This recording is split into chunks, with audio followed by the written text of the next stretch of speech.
E a economia da China registrou uma desaceleração no segundo trimestre do ano.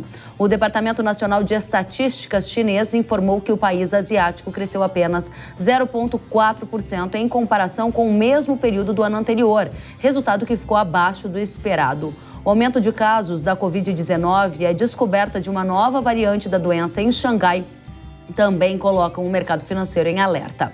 O presidente chinês Xi Jinping mantém a política de tolerância zero para a Covid, enquanto o temor de novos lockdowns e dificuldade de normalização das cadeias logísticas globais voltam ao radar. Enquanto isso, protestos acontecem na província de Henan após bancos rurais chineses congelarem cerca de 30 bilhões de dólares, afetando o setor rural de lá. Nosso tema agora é China e a gente vai conversar com a Larissa Warholtz, sócia da Vale Agro. Larissa, seja bem-vinda. Obrigada, Kellen. Que prazer estar aqui. Muito obrigada a você, Leonardo Paz, analista de inteligência da FGV. Seja muito bem-vindo. Obrigado, Kellen.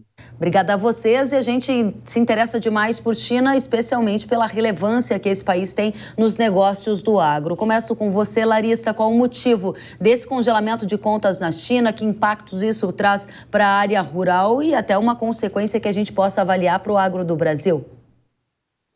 Obrigada, Kellen. Essas contas foram congeladas por decisão dos acionistas proprietários desses bancos.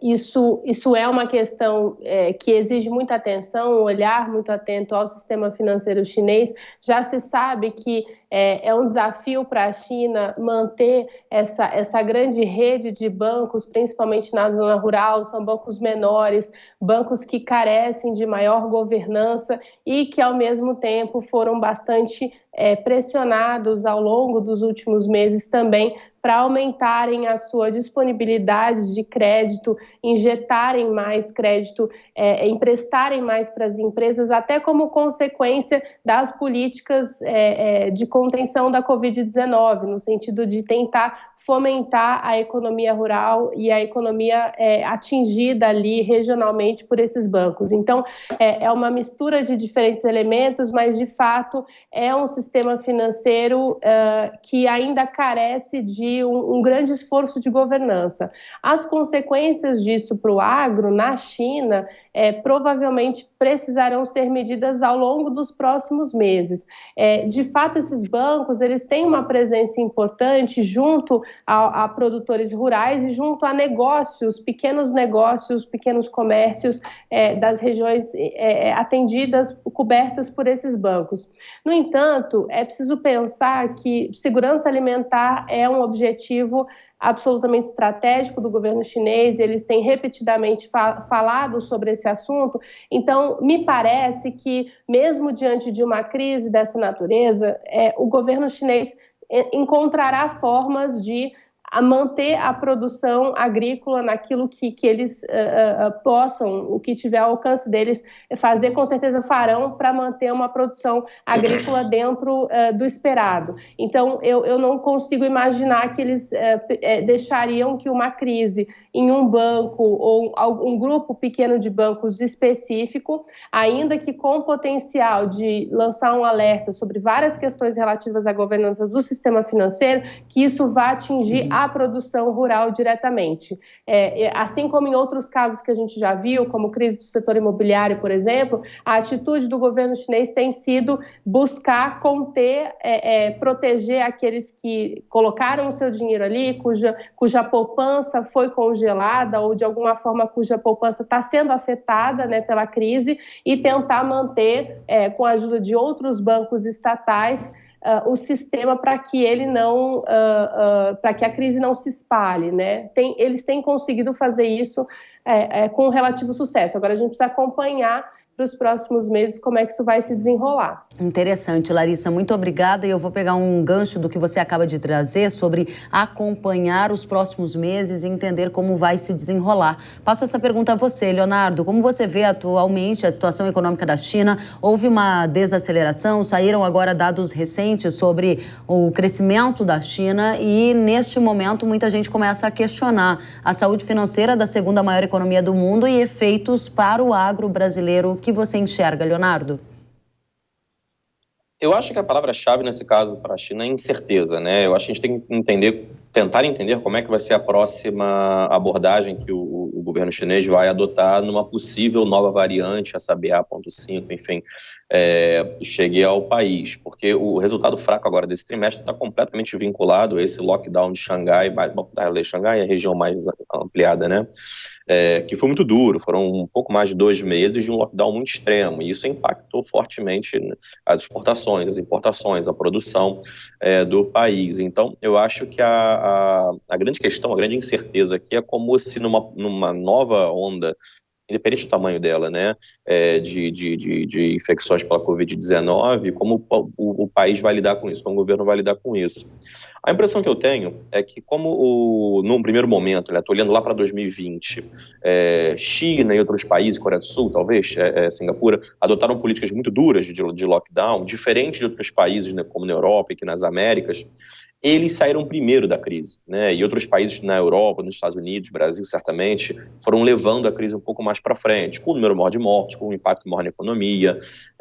A China se abriu primeiro, começou a exportar primeiro, começou a produzir mais rapidamente primeiro que todo mundo. Então, ali no final de 2020, em 2021, a impressão que eu tenho é que muita gente olhava para a China, olha, a China ali foi um modelo que mais ou menos deu certo. Ocorre que a gente está num mundo diferente, né? Quer dizer, a gente já tem mais vacinas, a gente já tem mais...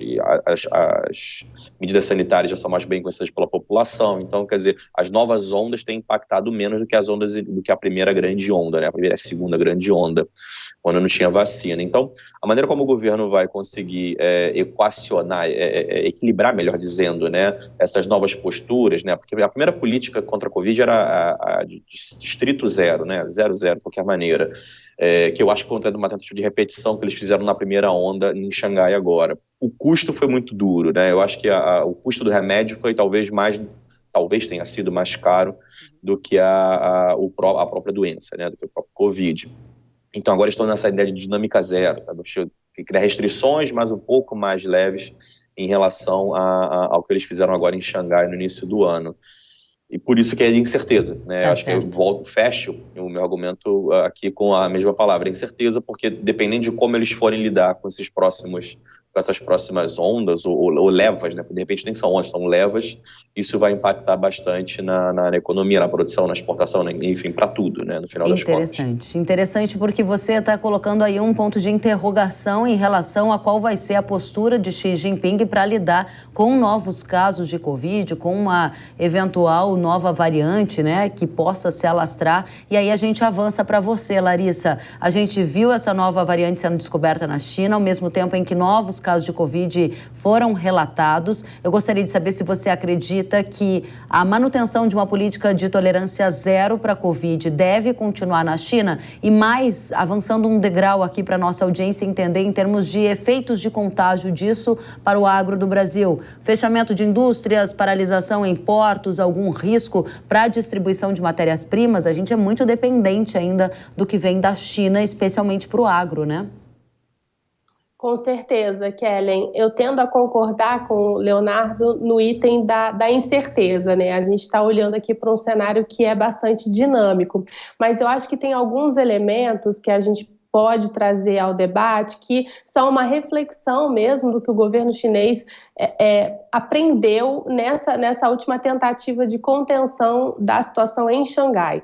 A gente teve nas últimas semanas, por exemplo, um anúncio do próprio governo chinês de que medidas irracionais de contenção da pandemia também seriam punidas, ou seja, ainda que a própria contenção da pandemia continue sendo um objetivo estratégico e uma meta a ser perseguida, o governo central da China também está tentando que os governos locais façam isso com racionalidade, pensando exatamente esse equilíbrio entre a contenção da pandemia e os efeitos econômicos. Não é que eles estejam totalmente ausentes desse debate, né, dos custos econômicos dessas decisões. E a gente sabe que os custos econômicos eles são pesados, inclusive para esses governos locais. A própria questão da testagem, tudo isso é muito caro, fazer isso com regularidade, a cada 48 horas, como alguns locais estavam fazendo, com uma grande população, tudo isso tem um custo muito caro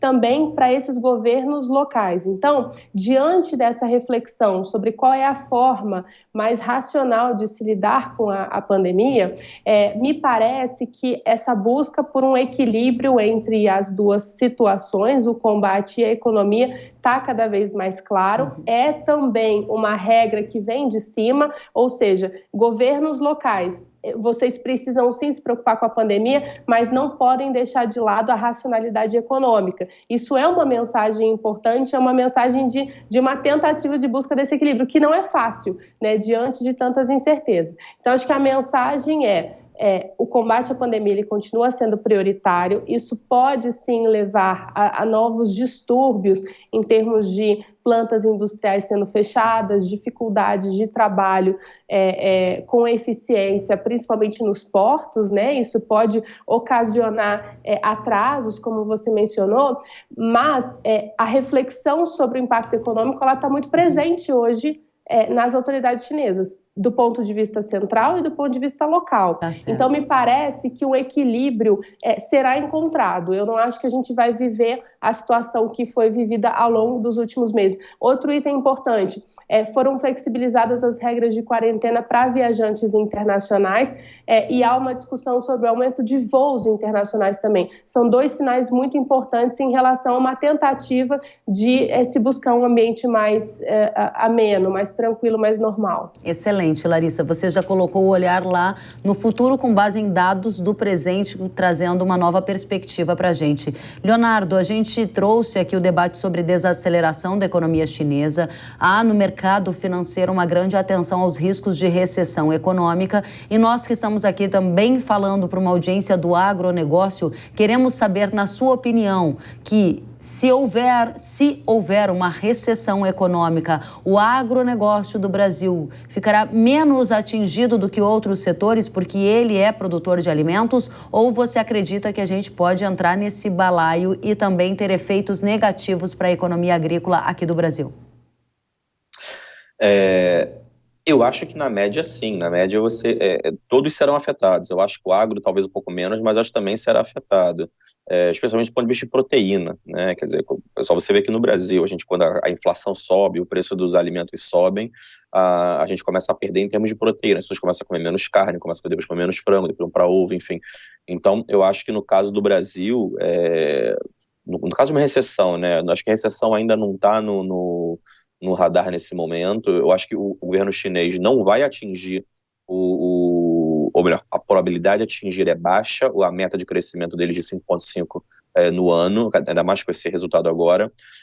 Eu ressalto o ponto que a Larissa chamou, que eu acho que é fundamental para entender a China. Eles são muito pragmáticos, a gente viu na história que eles tendem a identificar uma política que eles fizeram, analisar onde eles erraram e mais para frente eles vão consertando essas coisas. Eu acho isso muito interessante, quer dizer, gera incerteza, mas a incerteza sabe que é uma coisa mais calculada. Então, acho que a gente não está olhando ainda para um fenômeno de recessão. Eu acho que ainda é um pouco duro isso. Agora, num cenário de recessão, que eu acho pouco provável, sim, eu acho que todos sofrem, a agropecuária talvez um pouquinho menos, mas eu acho que sofre bastante. Agora, tem um ponto, né? Eu acho que não é só a China que é o causador dessa tempestade perfeita que a gente está vendo do ponto de vista de comércio internacional, de cadeia global de valor. A gente está falando também da guerra da Ucrânia, que a gente não tem horizonte para término, e isso tem afetado diretamente grãos, diretamente outros insumos importantes no agro, além da energia, sem contar a energia. A gente está olhando para uma série de medidas protecionistas pelo mundo inteiro, desse rescaldo ainda que a gente está vivendo do final da Covid. Então, eu acho que a China é apenas mais um dos elementos, eles sabem disso. Eu acho que eles sabem que eles são apenas mais um dos elementos, eles tentam um pouco equacionar um pouco o lado deles nesse aspecto. Muito bem, quero agradecer. Larissa Warholtz, sócia da Valia Agro, muito obrigada. Volte sempre. Leonardo Paz, analista de inteligência da FGV, volte sempre, foi um prazer ouvi-los. Até a próxima.